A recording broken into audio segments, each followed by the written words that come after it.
Yes, guys, and welcome once again to RGHandhelds. Today we're checking out the cool devices from Mr. Liu Zhang.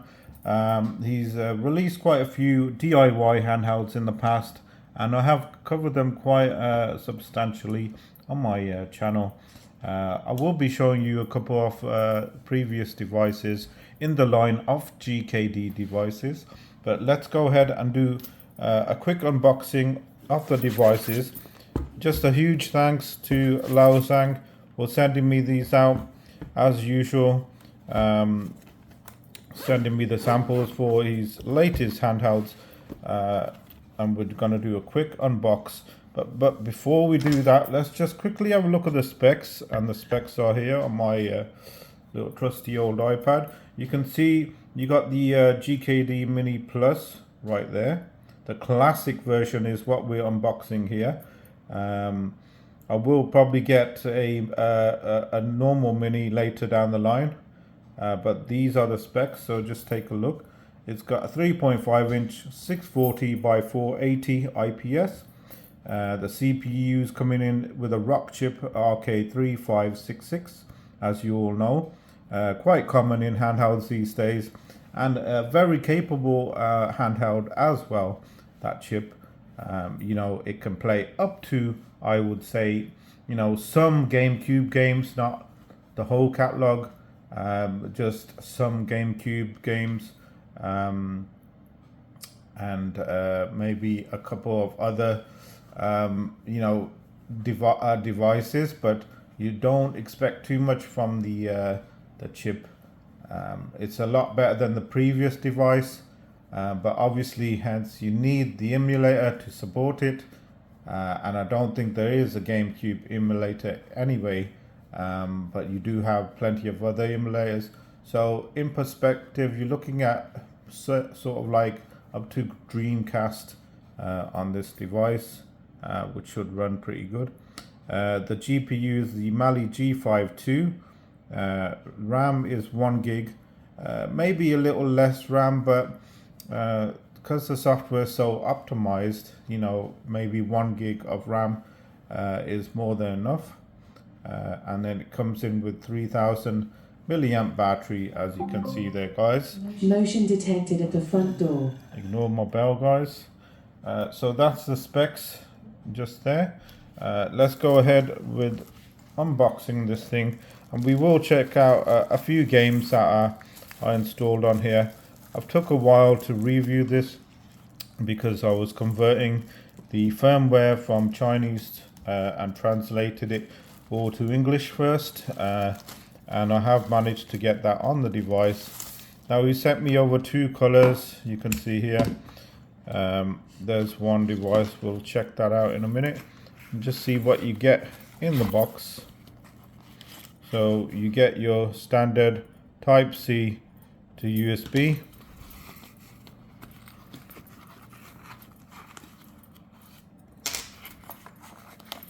You get some things in here. I've not even checked out what these are. Little tight fit. I'll get them out in a minute. There you go, finally. So looks like some sort of seal of approval quality checked card there.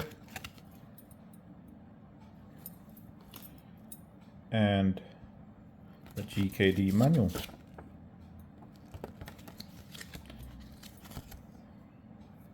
There you go. So nothing else. Nice little case that you get.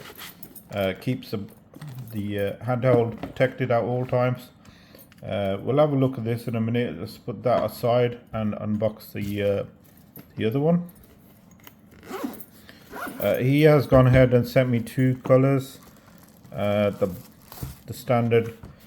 You got exactly what you had in the other one, so we won't go through that one again. I'll just get that one out. So that is the 2 colors, guys, you got there. Looking at them, they're very nice. They are metal alloy. Very well built. Very impressive. You can see the back there. You have a removable screw there that you can just take this cover off and get the battery off. and it is removable battery. Thickness, you can see there. Down the side here, the left side, you have two buttons here.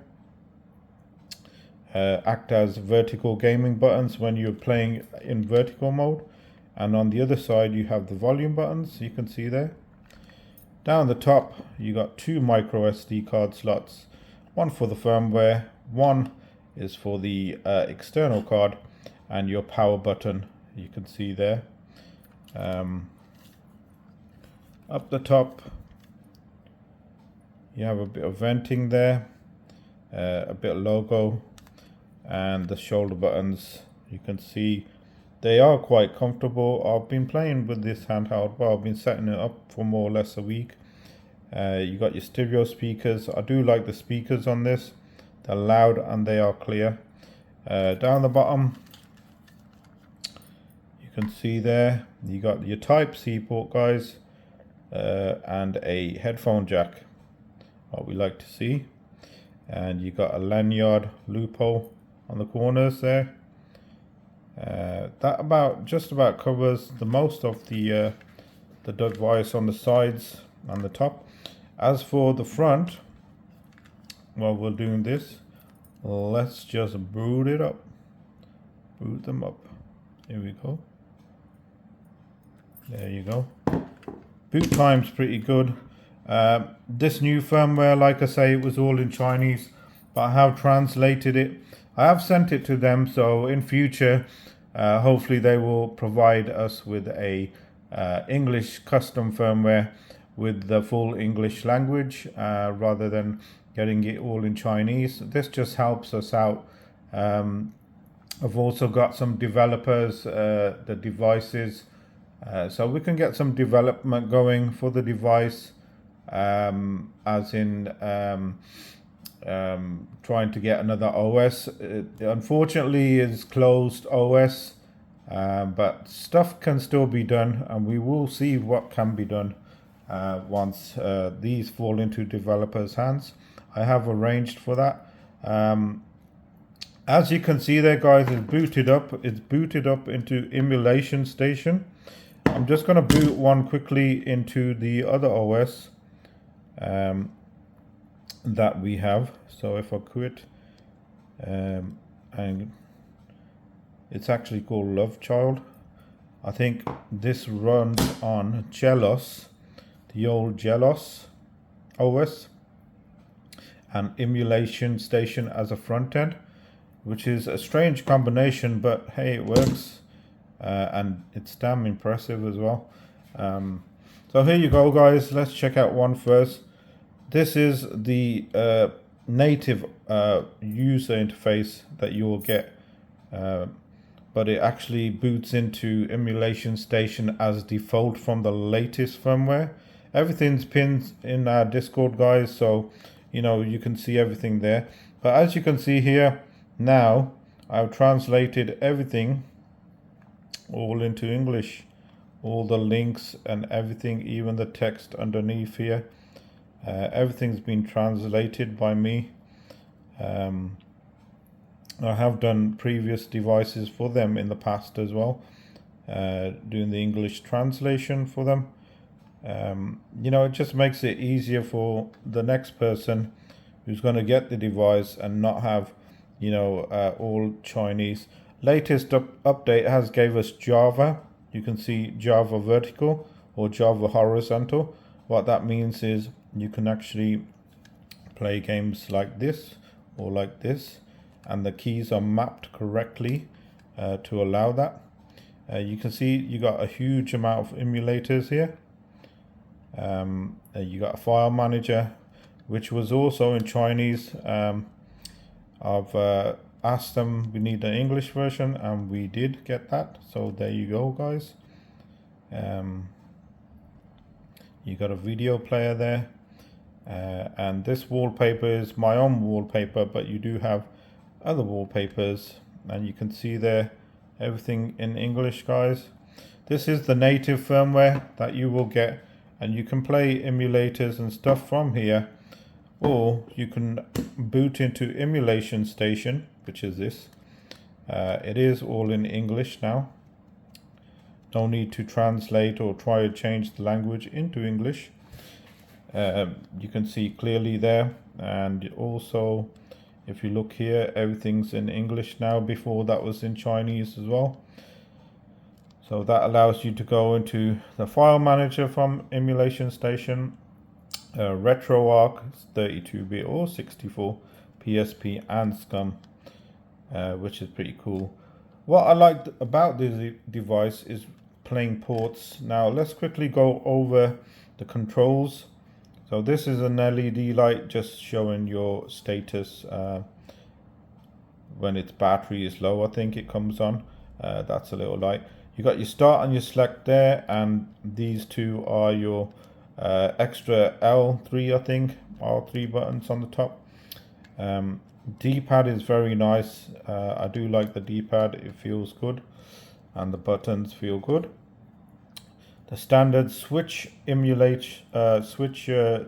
sticks dual, and you can see the quality on the actual shell has improved a lot, because when this officially released, I could see that you know, it looked a bit rough on the edges here, the molding on the first batch, but now you can see they really have nailed the build quality down. I can't fault the build quality. You can see there, it's absolutely amazing.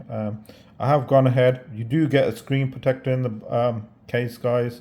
I've gone ahead, you can see there, I've applied the screen protector on the front. So when you're actually playing vertical games, you would play like this. So you'd use this stick and you'd use this as a fire button. Quite comfortable and using it like that. I have played some vertical games. So here we go. We're going to quickly check out some ports that I've been trying to get working on here. You know, there are a few, but I will just pick out one or two that we can just quickly check out. Unfortunately, I can't get Half-Life or the Quakes working just yet. But you know, I've got roughly about 31 games running. It's me, Mario. And here's one of them. Hello. Okie dokie. N64.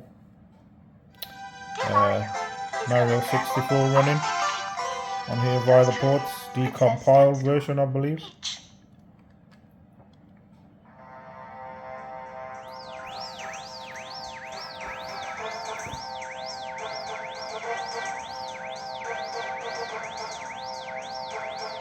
Just quickly going to show you how it runs on the device. It's quite a powerful processor in here, so it's pretty decent. It will run many things, but what we need is developer support, you know, to really get the device going. You can see you got LED lights here at the front, guys, and everything is mapped perfectly, as you can see.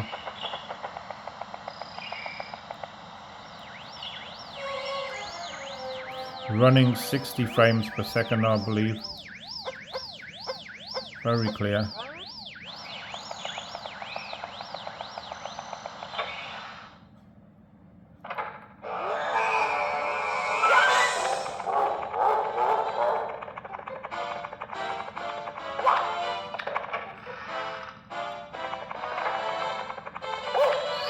There we go, and we're into the level. Now let's see how we exit this. Yeah, so you press these two buttons together, which will bring you back out. So that is that, guys. That's I'm still working on these ports. There's quite a few ports to run through.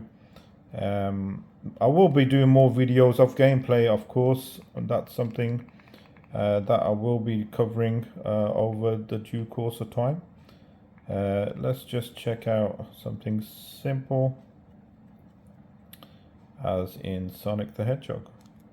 And you have save states as well, guys, so you can start it with a save state and it will allow you to carry on where you left off. So you can see the speakers are really loud and clear.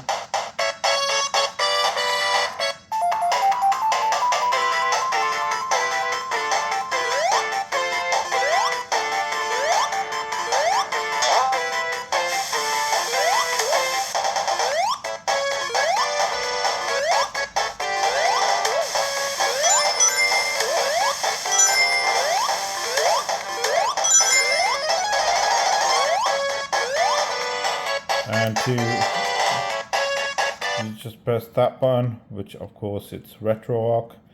You can see RetroArch is all in English as well, which is another bonus. Before we've had you know, it all in Chinese. You simply exit out of there and then go to quit RetroArch. There you go. It's handy having these buttons here, which is very helpful. Let's go on to the other device, and this is the other OS. So you have two front ends. This is the normal front end, which is it's not very pretty to look at. I've tried to make it more prettier. You know, I quite like it, to be honest, but Emulationstation is decent for actually you know, playing. It's a bit like RetroPie, you know, nice and easy to set up. Just want to go through some of the options here. You can see everything's been translated into English.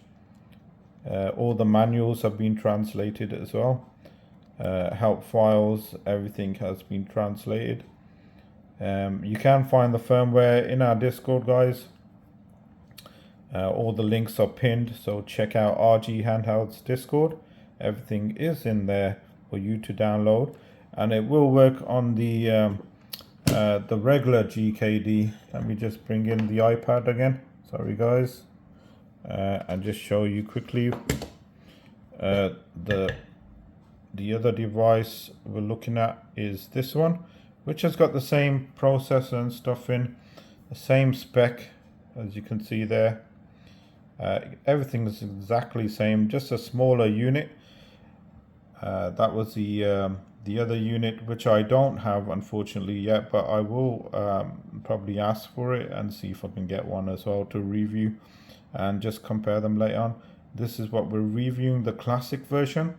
With this version, you get like a dock and you slide it into the dock, and then it gives you dual analogs. So it's like a additional accessory you get, whereas this one has the dual analogs already built in very nicely, ready to go. And I'm going to compare a couple of devices that he's released in the past. So you got the GKD 350H here, guys. This is actually the metal version. You can see here it's all metal. Very nice device. I do like it. It's got internal memory card, and then you got your external card there. And then that's one device that follows the GKD devices that have been released in the past. And here is the GKD Mini, the very first version of the GKD Mini, and I really do like this device. It's all metal, the metal version again. You can see on the back the shoulder buttons.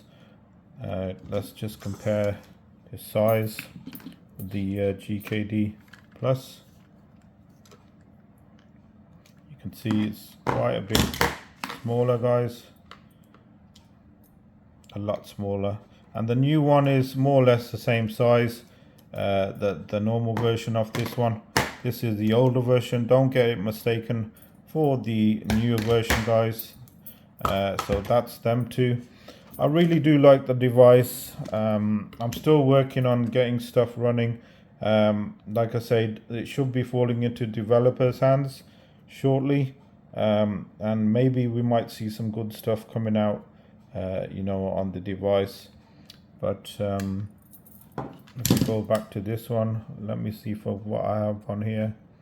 I just wanted to show, this is the actual vertical thing I was talking about. I don't think it's set up yet, but let's see if we can quickly set it up for vertical gaming. So you want to go down to asking you where are the vertical games.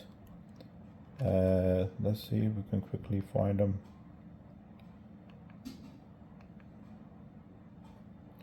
If I do have them on here, I think I do.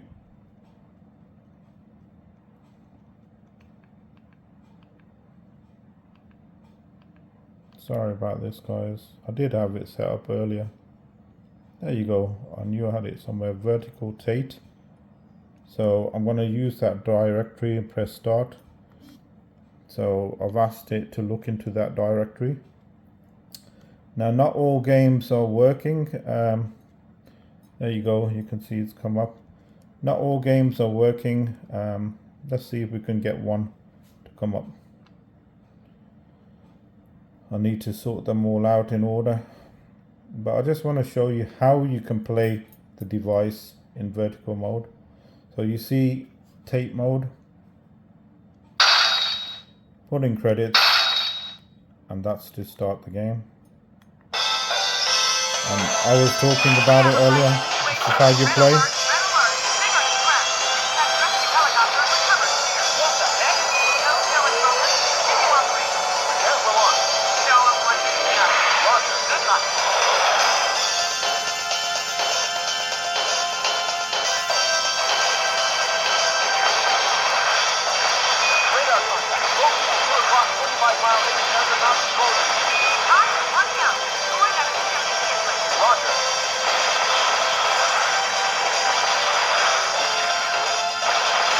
Fast one burn.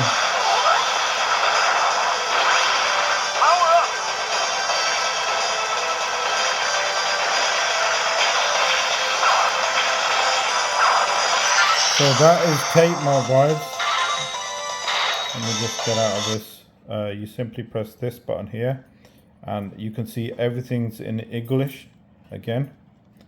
You simply go down. You've got a lot of options in there where you can map controllers. It shows you how you can map them and which buttons can be mappable, which is very handy. And you simply exit out like that. I've got quite a few vertical games in here. Like I say, some work, some don't. I need to sort them out. But very good for vertical gaming, guys. Perfectly set up. That's why these buttons are here for. You can use that for bombs and that one for fire, and then you can use the analog stick, and it's very comfortable to actually play in the vertical position with this device, which I really like. It's not touchscreen, as you can see, so you got your usual emulators, Final Burn, all the arcade ones. That's the handy one, the vertical one for the vertical games. Just going back, you got your Game Boys, Game Boy Colors, you got your Neo Geos, and even some Game & Watch there. Plenty of other emulators. You got variations of the same emulator using RetroArch or a normal core, which you can see there's quite a few there. You got your Java emulators, your DOS game. You know, you can really have fun with this game. Open Ball. We've even got some Chinese games on here. I've translated them into English. Digger. I'm not too sure what that is, Digger, but we got some Tomb Raider games. We could check out Tomb Raider, I guess. It actually plays Tomb Raider natively.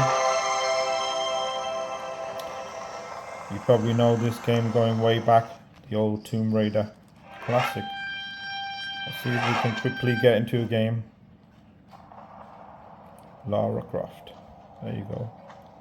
As you can see, it runs really good.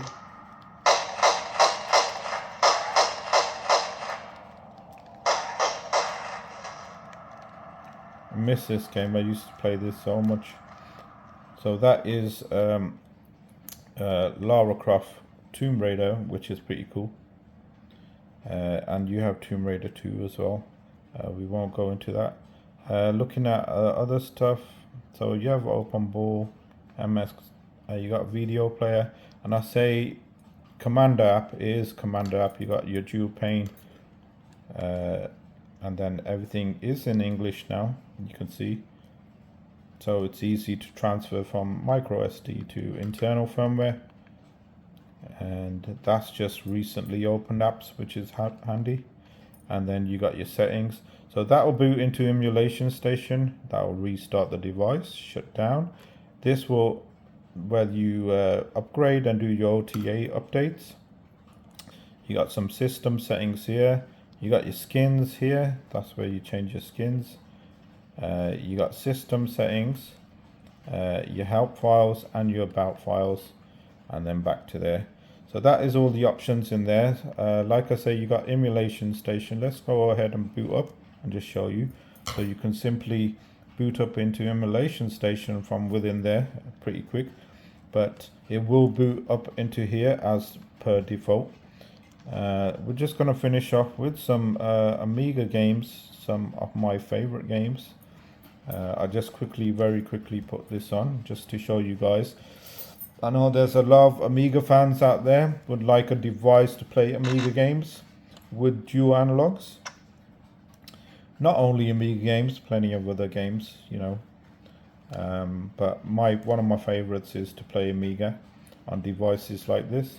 You can either play with a D-pad or the analog. You'll have to map the analog in RetroArch, because I think it's only set to D-pad. And you can make the screen bigger as well. You simply stretch out the screen in the options that you can see. Works perfect, guys. One of my classic games. Yes, I am old school, guys, unfortunately, but I've been around for a while.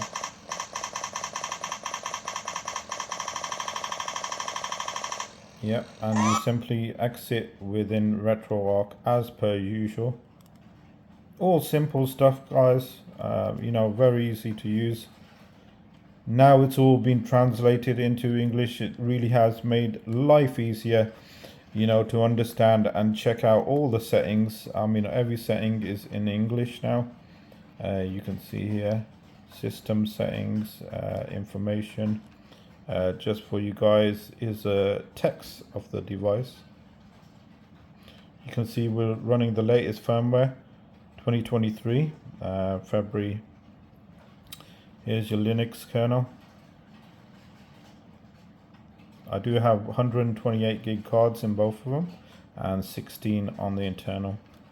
Battery information telling you remaining. Finding the battery life really good on the device. There you go, the RK3566 running on 4 cores, and it's running about 32 degrees, which is fairly decent, depending on how you push it, of course. Maximum frequency, there you go.